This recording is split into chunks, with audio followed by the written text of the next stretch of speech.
There is a verse that gets quoted so often it has almost lost its weight. Jeremiah 29:11. For I know the plans I have for you, declares the Lord. Plans to prosper you and not to harm you. Plans to give you a hope and a future. Maybe you've seen it on a coffee mug. Maybe someone said it to you in a season of struggle and it felt hollow.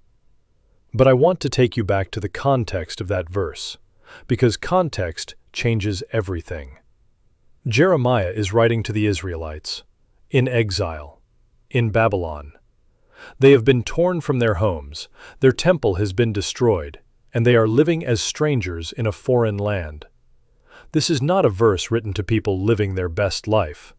This is a verse written to people who had lost everything and were wondering if God had forgotten them. And into that darkness, God speaks. I know the plans I have for you. Not, I had plans. Not, I had plans until things went sideways. I know the plans I have for you. Present tense, active, ongoing. Your current circumstances are not the end of your story. They are not even the defining chapter.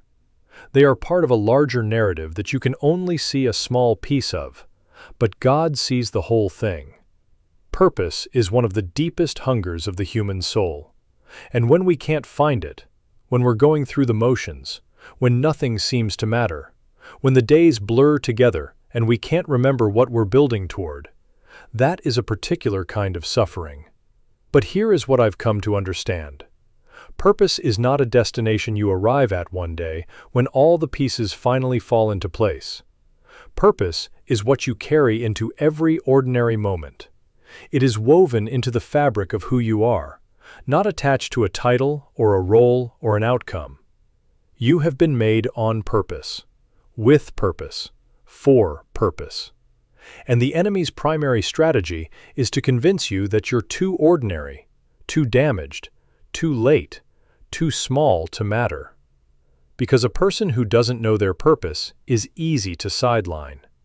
But the Scripture tells us that God prepared good works for us before the foundation of the world. That means before you were born, before your greatest failure, before the detour you didn't see coming, He had already prepared the works for your hands to do.